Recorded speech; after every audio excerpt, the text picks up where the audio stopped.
नमस्कार, मैं हूं अखिलेश पांडे और आप देख रहे हैं सी न्यूज़ भारत। वक्त हो चुका है न्यूज़ आर का।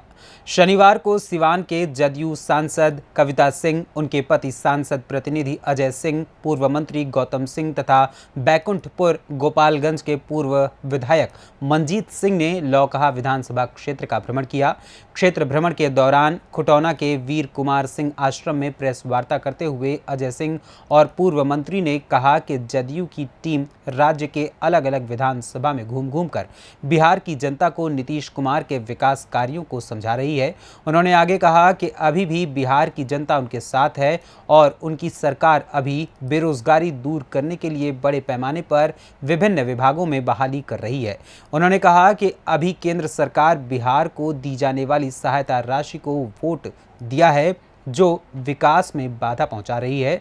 क्षेत्र भ्रमण के दौरान जनता का रुझान नीतीश कुमार के साथ है। अगली सरकार फिर महागठबंधन की बनेगी। इस अवसर पर जदयू के किसान प्रकोष्ठ के प्रदेश उपाध्यक्ष सत्येंद्र सिंह समेत दर्जनों लोग उपस्थित रहे। कविता सिंह के प्रतिनिधि विजय सिंह जी और हमारे पूर्व मंत्री 5 बजे और पूर्व विधायक भी यहाँ पटना से चल के जदयू की टीम हमारे लौकहा विधानसभा में घूम रही है। तो सर कहना है कि आप लोग किस उद्देश्य से यहाँ चल के आए हैं, क्या उद्देश्य है ये लौकहा विधानसभा क्षेत्र भ्रमण करने का? ठीक देखिए, जनता दल यू के सम्मानित नेता आदरणीय नीतीश कुमार जी ने बिहार में जो विकास किया है, बिहार को नया दिशा जो उन्होंने दिया है, जिस तरह से हर क्षेत्रों में बिहार का विकास हुआ है, चाहे वह सड़कों के क्षेत्र में हो, बिजली के क्षेत्र में हो, शिक्षा के क्षेत्र में हो, कृषि के क्षेत्र में हो, जो रोजगार का अवसर हमारी सरकार दे रही है, उन सब उपलब्धियों को लेकर हम लोग गांव-गांव तक जाकर नीतीश कुमार जी के उपलब्धियों को जन जन तक हम लोग पहुंचाने का काम कर रहे हैं। हमारी सरकार का सबसे ज़्यादा फोकस इस समय रोजगार पर है और आदरणीय नेता हम लोग के नीतीश कुमार जी ने यह संकल्प लिया है और बिहार के नौजवान को संदेश दिया है, युवा पीढ़ी को विश्वास दिलाया है कि हमारी सरकार रोजगार नौकरियां उपलब्ध कराएंगी। उस पर कार्यक्रम भी प्रारंभ हो गया। इससे भारतीय जनता पार्टी पूर्ण रूप से विचलित हो गई है और 15 अगस्त को जो मुख्यमंत्री जी ने घोषणा की थी कि हम 20 लाख लोगों को नौकरी रोजगार देंगे, उस पर हमारी सरकार काम कर रही है। स्वास्थ्य विभागों में नौकरियां निकाली गई, कई एएनएम का नियुक्ति पत्र भी बांटा गया, पुलिस में बहाली हो रही है, शिक्षकों की लगातार नियुक्ति हो रही है। तो हमारी सरकार जो कर रही है वह काम भी बिहार के अंदर हो रहा है। लेकिन हम भारतीय जनता पार्टी के लोगों से पूछना चाहते हैं, देश के सम्मानित प्रधानमंत्री श्री नरेंद्र भाई मोदी जी ने ये वादा किया था कि हम हर साल 2 करोड़ लोगों को रोजगार देंगे। 8 सालों में क्या भारतीय जनता पार्टी या देश के युवा पीढ़ी के लोगों को बताए कि क्या 16 करोड़ नौजवानों को उन्होंने रोजगार देने का काम किया है? और अभी मात्र 75,000 नौकरियां बिहार में उन्हीं की सरकार के साथ है। उन्होंने 75, हम बोल लेने दीजिए, हम 75,000 नौकरियां केंद्र सरकार बांटी है, जिसमें मात्र बिहार को 300 लोगों को रोजगार मिला है। अगर यही रफ्तार रहा तो देश के नौजवानों की क्या हालत होगी? 42% बिहार ही नहीं बल्कि देश का जो नौजवान है, पढ़ा लिखा नौजवान है, आज रोजगार के अभाव में वह सड़कों पर घूम रहा है। भारतीय जनता पार्टी को जवाब देश की जनता को देना पड़ेगा कि जो 16 करोड़ रोजगार की बात भारतीय जनता पार्टी ने कही थी, अब तक कितने रोजगार देश के नौजवानों को दिया है। महंगाई पर भारतीय जनता पार्टी को यह बताना पड़ेगा कि महंगाई के नियंत्रण पर क्यों फेल हो गई।